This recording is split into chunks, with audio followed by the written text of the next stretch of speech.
All right, it is time to change our filter. And luckily we have this 6-pack from Amazon that allows us to do this every 3 months really quickly. I'm gonna show you quickly how to do this if you have a more modern furnace setup like this. With this is pretty standard setup. The first thing you wanna do when you're changing out your filter is make sure that it's turned off. So most of them will have a little switch right here where you can turn off the furnace. If you don't have a switch like that, you can just go to your actual thermostat and turn it off in the meantime. Now you'll notice here, if we come over this way, it's important that all these air filters, they have an arrow pointing a certain way. When you are putting this in, this is important that you get this arrow pointing the right way because this is the way that the air flows. You'll see here that I actually just took a dry erase marker, and when I first moved into the house, I drew a little arrow to remind me exactly where this little arrow should be pointing.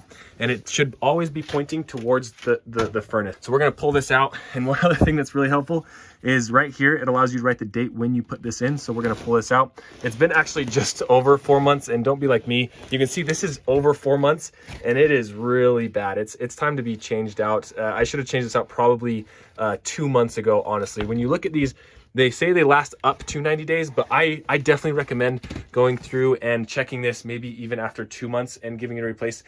The key word is up to 90 days. So you don't really want to go past that 90 days if you're doing these. Make sure you're checking it. So I'm gonna go through here and put this back in. So once again, we wanna make sure the arrow is facing this way. And so I'm just doing this with one hand. We're just gonna pop this in right here and then slide it in. Go. Okay, and then I'm gonna grab my marker. I should have done this before I put it in, but I'm gonna grab my marker and just write today's date. So that way I know next time when I come around when it's time to change this out. And now that we have that, of course, we need to go back over and actually turn the furnace back on. And that is everything you need to do. Just make sure you're checking on this pretty regularly. Like I said, I'll probably check it every month or so, just to make sure you don't get like a really bad look like this. Look how much gunk is in that.